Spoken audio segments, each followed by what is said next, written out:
ये कहानी मित्रकाल के कब्जे राज की है। पार्लियामेंट हाउस में मैंने नरेंद्र मोदी जी और अदानी जी के रिश्ते के बारे में सच्चाई बोली। हिंदुस्तान के धन को किस प्रकार लूटा जा रहा है, ये सच्चाई पार्लियामेंट के रिकॉर्ड से मिटा दी गई। बिना एक्सपीरियंस के कोई भी बिजनेस शुरू करना और उस बिजनेस में देश के सबसे बड़े कॉन्ट्रैक्ट उठा लेना, प्रधानमंत्री जी ये जादू सिर्फ अदानी जी के लिए थे। नवंबर 2018 को प्रधानमंत्री नरेंद्र मोदी की अध्यक्षता में केंद्रीय मंत्रिमंडल की एक बैठक ने पब्लिक प्राइवेट पार्टनरशिप के तहत 6 हवाई अड्डों को प्राइवेटाइज करने के प्रस्ताव को इन प्रिंसिपल अप्रूवल दे दिया। फरवरी 2019 में सरकार के नजदीकी अडानी समूह को पीपीपी मॉडल के तहत जयपुर, अहमदाबाद, लखनऊ, तिरुवनंतपुरम, मैंगलोर और गुवाहाटी में 6 हवाई अड्डों के विकास, संचालन और रखरखाव का कॉन्ट्रैक्ट मिल गया। ये खबर ध्यान देने वाली इसलिए है क्योंकि अडानी समूह के पास हवाई अड्डों के संचालन या प्रबंधन का कोई पिछला अनुभव था ही नहीं। एयरपोर्ट पर कब्जा, पोर्ट पर कब्जा, मीडिया पर कब्जा, रोड पर कब्जा, डिफेंस फोर्सेस पर कब्जा और पूरी तरह भारत सरकार पर कब्जा, कोयले पे कब्जा, बिजली पर कब्जा।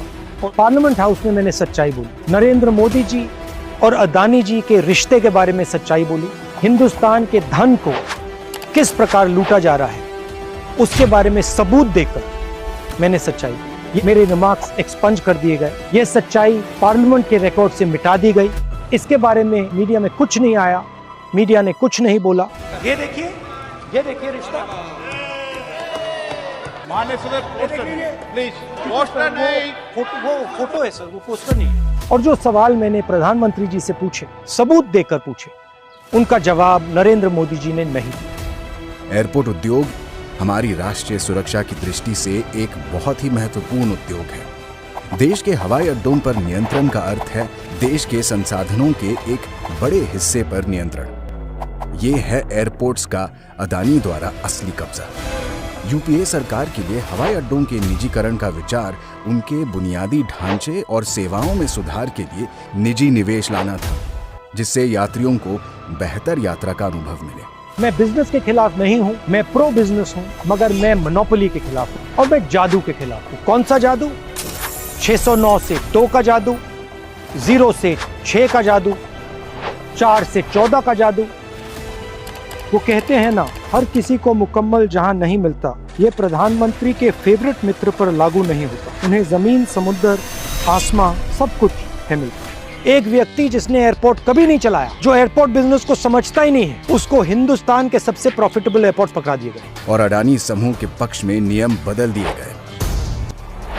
सरकार झुक गई। कॉन्ट्रैक्ट के लिए बोली लगाने से पहले और बोली लगाने के बाद हवाई अड्डा क्षेत्र में पूर्व अनुभव की आवश्यकता को खत्म कर दिया गया।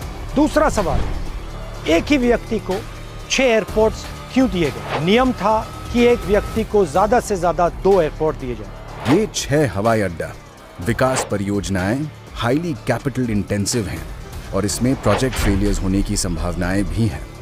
और यदि कोई परियोजना विफल होती है तो विफल परियोजनाओं को लेने के लिए अन्य सक्षम बोलीदाता उपलब्ध होने चाहिए। एक और सवाल, जब यह निर्णय लिया गया, airport authority of India, unions, finance ministry और नीति आयोग सब ने ऑब्जेक्ट किया और कहा कि यह निर्णय गलत है। इनके ऑब्जेक्शन को किसने ओवरटर्न किया? जो कंसेशन 30 साल का था उसे 50 साल का क्यों किया गया?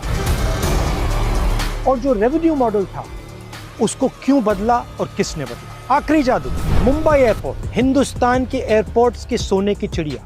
मुंबई एयरपोर्ट के ऑपरेटर पर एजेंसीज का दबाव, सीबीआई, ईडी।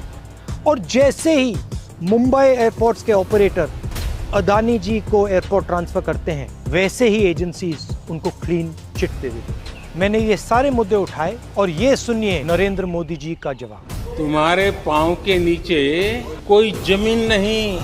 कमाल ये है कि फिर भी तुम्हें यकीन नहीं। प्रधानमंत्री जी ने शायद दुष्यंत जी की कविता की अगली 2 पंक्तियां नहीं पढ़ी। मैं बेपनाह अंधेरों को सुबह कैसे कहूँ, मैं इन नजारों का अंधा तमाशबीन नहीं। सच्चाई बोलना, सच्चाई का सामना करना हमारे देश की हिस्ट्री, हमारे देश का इतिहास है।